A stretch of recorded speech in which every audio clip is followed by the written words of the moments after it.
Assalamualaikum warahmatullahi wabarakatuh.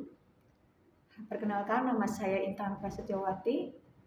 Hari ini saya akan melaksanakan tugas mata kuliah Psikologi Pendidikan, yaitu di mana saya akan menjelaskan tentang mekanisme pembelajaran yang terdapat dalam teori Ausubel. Yang pertama, mekanisme pembelajaran itu terbagi menjadi 4. Yang pertama adalah subsumi derivatif, yaitu pengetahuan baru atau hal baru yang ditambahkan dengan pengetahuan yang lain tanpa menghilangkan maknanya. Misalkan atau contohnya adalah kita ketahui bahwa kucing adalah termasuk jenis hewan mamalia. Kemudian kita belajar lagi bahwa sapi juga merupakan termasuk hewan mamalia. Yang kedua adalah submusi korelatif. Submusi korelatif itu yaitu menambahkan atau memperluas pemahaman.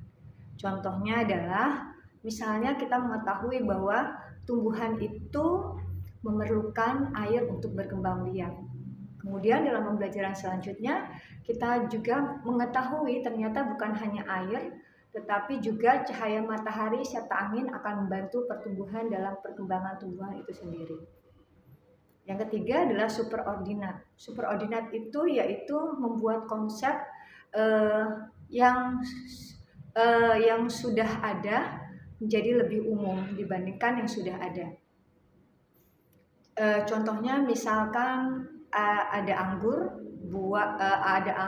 jeruk, dan apel. Kemudian kita ketahui bahwa ternyata anggur, jeruk, dan apel itu termasuk buah. Yang keempat adalah kombinatoris. Kombinatoris ini adalah kita belajar menambahkan hal baru kepada atau hal lain kepada hal yang sudah ada, walaupun mirip tetapi dia dapat memberikan pemahaman atau dapat kita pahami. Misalkan seperti ini, di sekolah kita memiliki aturan sekolah, di rumah juga kita memiliki aturan di rumah. Walaupun berbeda, tetapi memiliki kesamaan, yaitu sama-sama menerapkan kedisiplinan. Itulah dia mekanisme pembelajaran. Kemudian yang kedua adalah tentang struktur kognitif. Struktur kognitif itu terbagi menjadi 5 bagian. Yang pertama network model atau model jaringan. Model jaringan ini adalah pengetahuan yang ada di otak kita atau tersusun di otak kita secara terhubung dengan jaringan. Misalnya kita mempelajari Pancasila di kelas, di situ kita akan belajar, otomatis kita akan belajar tentang sila-sila, kemudian bagaimana bentuk Pancasila itu sendiri, gambarnya, dan penerapan Pancasila itu sendiri. Yang kedua adalah comparison model atau model perbandingan. Di sini kita belajar untuk membandingkan hal. Contohnya misalnya kita akan membandingkan sekolah yang disiplin dengan sekolah yang tidak disiplin. Di sini ada perbandingannya dan kita dapat memahami perbedaan antara kedua sekolah tersebut. Yang ketiga adalah proportional model atau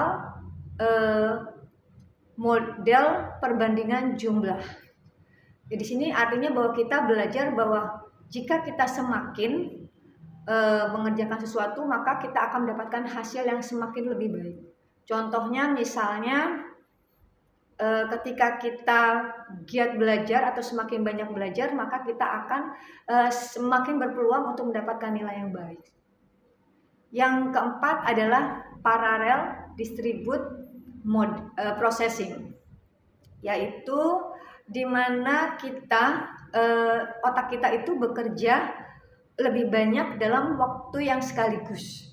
Misalnya ketika kita berada di kelas itu kita memahami bahwa kita mendengarkan guru menerangkan, kemudian kita mencatat, kemudian kita mengerjakan sesuatu seperti itu.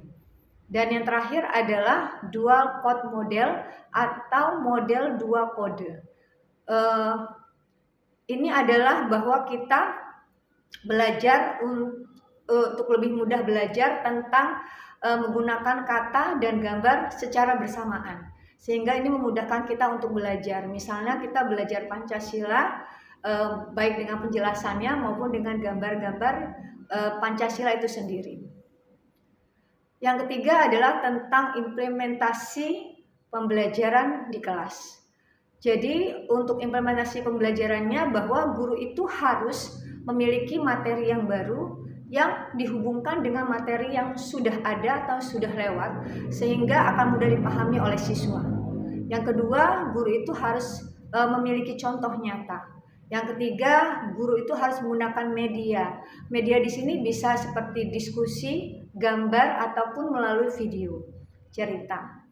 Yang keempat adalah bahwa kita itu harus menggunakan pembelajaran yang aktif dan menyenangkan sehingga pembelajaran bermakna itu bisa dipahami oleh setiap peserta didik dengan baik. Jadi pengetahuan baru dikombin atau ditambahkan lagi dengan pengetahuan yang sudah dimiliki oleh siswa tersebut. Demikianlah penjelasan dari saya tentang mekanisme pembelajaran, kemudian tentang struktur kognitif dan implementasi pembelajaran di kelas. Terima kasih, semoga ilmu ini bermanfaat untuk kita semua. Wassalamualaikum warahmatullahi wabarakatuh.